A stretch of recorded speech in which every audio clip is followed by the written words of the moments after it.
Tonight's episode of TWITS is brought to you by Frost Brewed Coors Light. Church and launch this up, bitch. Hello again, everybody, and welcome to the Week 13 edition of TWITS. Joining us once again from his palatial estate in Brownwood, Texas, with his 3 luxury sleds in the driveway, the Bella Caroli of Brownwood. Mr. Mike Paddock, how are you, sir? Howdy, doing fine. How are things up north?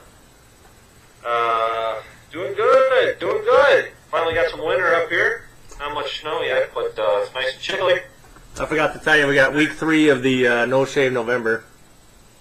Yeah, Blackjack Schlock's coming in nicely there. Not too bad. No? So you carrying that to mid-month because you sandbagged the first 2 weeks? I believe December 12th, if I'm not mistaken. Excellent. And also representing the Big Ten for the old Big Ten Championship, the inaugural Big Ten Championship this weekend.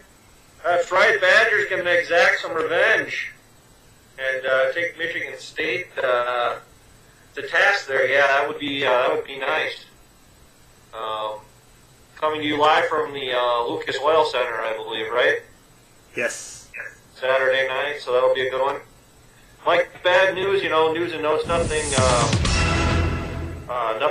really to go over in the SFFL, but up here, speaking of Big Ten basketball, the Goats lose Trevor Mbakwe for the year. Your reaction? I did not know that. What happened? Torn ACL against Dayton.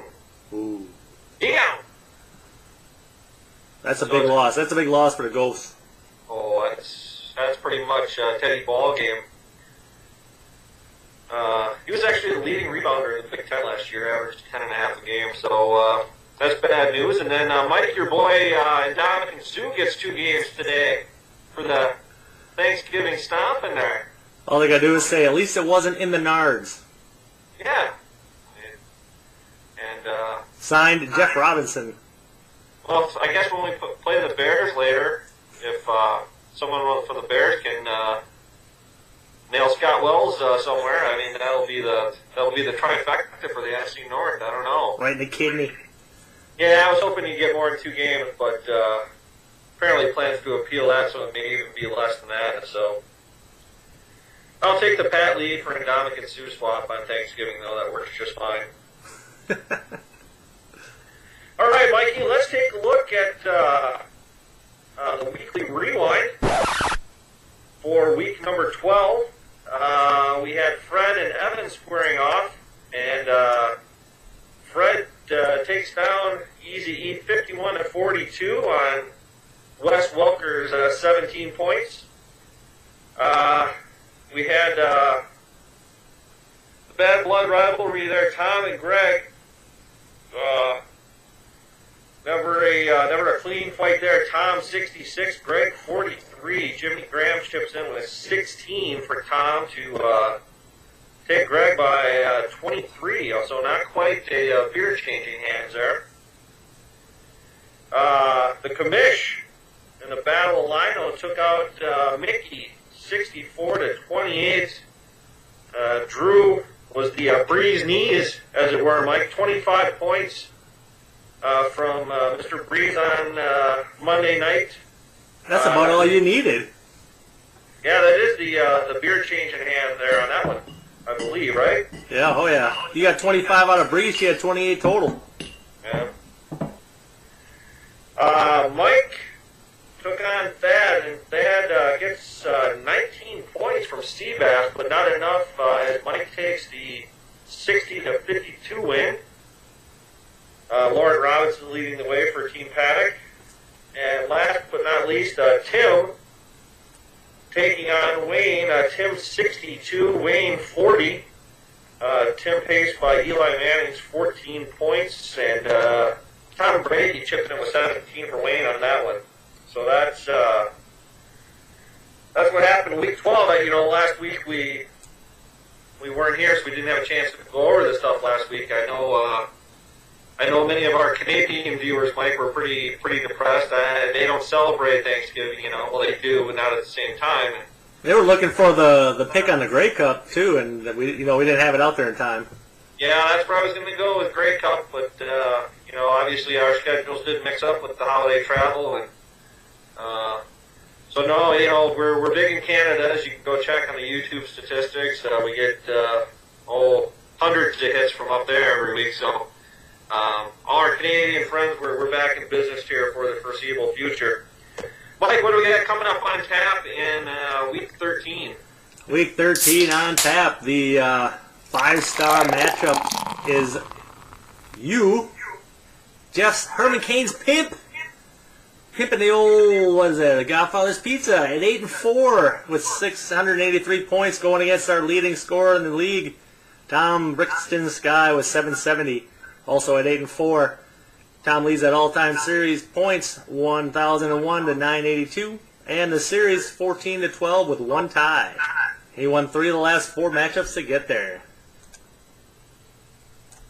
Next on the docket, Wayne and Wayne's Bago. He's just Bago now. 8-4 as well at 675 points against Greg, who's at 7-5 after last week with 669 points. He does lead the all-time points, so Greg does 1122 to 988, and the series 18-14, winning 2 of the last 3 matchups. Quite. So looks like he has a chance to make up another one on this year. And then we got Fred. He's on a little bit of a hot streak himself at 7-5. The Lone Star Longnecks, 622 points against Thad's Honk at That Broad. Also at 7-5 with 627 points. Fairly even matchup here. Looks like Thad won that one earlier this year, 60-49. So he has about 11 points. And then Evan, the Chilean Miners, still down in the, still stuck down in that hole at 3-9 with 503 points. Going against yours truly, the Hot Tub Time Machines. Got a little bit of winning streak going myself. 5-7 now with 721 points, which is second in the league. And I lead that all-time series 742 to 729. But Evan does lead that series 10-8-1, winning 4 of the last 6 matchups. So if you're playing the old confidence pool, you might want to remember that. And then Mickey's Crazy Critters rounding out the week here at 3-9, 559 points after getting spanked by her husband, figuratively and probably literally once in a while, against Tim's Cranky Pants at 4-8 and 627 points. Mickey does lead the all-time points 905 to 854, and the series 14-10, and has won 4 of the last 6 matchups to get to there. So that is what's on tap. Excellent. Mike, we can also a few new records set. Most quarterback points of the week, the commission checked it at number 5 with the aforementioned 25 by Drew Brees. And the aforementioned Team Thad set the 5th highest kicker total of all time with 19 points. And it looks like 5s are wild this week. The SFFL combined for 128 quarterback points all told. Good for 5th place all time. So 3 5th place records set this week. Nice. That was the record setters. Mike, let's talk premium password for week 13 as I posted on the site. Password is TWITS. And then starting next Tuesday for week 14, you'll be able to get in with the password of Frosty. Oh, yeah? Is that a Wendy's reference? Well, I think Boncher's, he's got Coors locked up for 3 years, and so I think he's going after some fast food franchise tie-ins now. So, I think negotiations are going well. So we'll play up that angle there. Junior Bridgman and Boncherelli, huh? One of those Wendy's franchises. That's right. Mike, let's take a look at the tertiary favorite segment each week, Chalk Talk. Everyone will have to put on their thinking caps here. Remember, 2 weeks ago, the commission moved to 7-3 taking Houston, laying 19.5 against SMU, and winning that game 37-7 to cover the total there. This week, Mike, we're gonna, we got a pared down college football schedule this week. A lot of championship games. The aforementioned Big Ten, Big 12, SEC, Pac-12 championships all this week. But we'll go a little smaller school, Mike. We're gonna go with the Aggies of Utah State. They are on the road against New Mexico State University, a team that I saw earlier this year at TCF Bank Stadium. They are laying 13.5, and New Mexico State has since lost their starting quarterbacks and apparently most of their God-given talent, because they're horrible, and Utah State is putting up 40-plus each week. So we're going to go ahead and take the Aggies, Mike, on the road to beat New Mexico State. And that is your chalk talk for Week 13. Mike, rarity last week, 2 weeks ago, in the dog of the week we had a push. Mike, you had taken Cincinnati +7 against Baltimore, and I believe that was 24-17 with the final. So go up to the counter, turn your ticket back in, and get your money. So 6-3-1 on the year in dog of the week so far. Mike, what's on tap for Week 13? Yes, and last week I was going to pick these guys. It would have been a win, but woulda, coulda, shoulda. I'm going to stick with them this week, though. Oakland not getting any props again. They're at Miami. Miami is laying 3 points. I'm looking for Oakland to get the outright win again this week. So take Oakland and the Perts. All right, Oakland and 3. I like it. That game is in Miami? Yes. Welcome to Miami. All right. Mike, that brings us to game of the week. We both coined in 2 weeks ago on Chicago. I can't remember who they played 2 weeks ago. But I moved to 7-3, and you moved to 6-4. Chicago won. Tell you what, I don't know if Monday night games get any less attractive than this, Mike, but we're going to stick with the Monday night theme and go with San Diego at Jacksonville. that is your Monday night game. Talk about a dog of the week. Jeez Louise.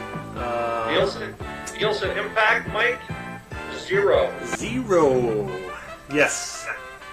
You're Jacksonville Jaguars, Mike, with no Jack Del Rio, so you may want to figure that in. Yeah, the coachless Jacksonville Jaguars. Right, soon to be the Los Angeles Jaguars. And soon to be the Los Angeles Chargers. So we got pretty much of a city rivalry cooking here. Yep. San Diego is not as bad as they've been playing. I know they got to travel all the way across the country. Things are in disarray in Jacksonville as they are in San Diego, because Norv's probably done there too, but he just doesn't know it yet. Got to go with San Diego for no other reason than going with them. I like it. Mike, I'm going to have to go ahead and agree with you. I think Jacksonville, was it 2-3 weeks ago, at home against Baltimore, ended up shocking the world. But I believe Blaine Gabbert got benched this week. They don't have a quarterback. And like you said, San Diego is bad as their record is. I mean, they've still got offensive weapons. I think it's going to be a close game, something in the 10-9. 17 to 15 type range, but yeah, I agree. Yeah, San Diego will nip out a close win in that one, but yeah, not exactly what ESPN had in mind, I think, when they scheduled that. So, all right, Mike. Well, that wraps up the Week 13 edition of TWITS. I believe we've covered all the bases per usual. So, with that, hope everyone had a good Thanksgiving, and Christmas right around the corner, SFFL playoffs right around the corner, 5 weeks to go, so, and, I haven't had a chance to research this, but just looking, I believe we've got a couple 8-4 teams and 3 or 4 7-5 teams. So, I think, obviously the next 5 weeks, Mike, are critical to determining how the playoffs are going to shake out, so should be fun. So All right, everyone. We will see you next week for the Week 14 edition of TWITS right back here. Adios. Adios.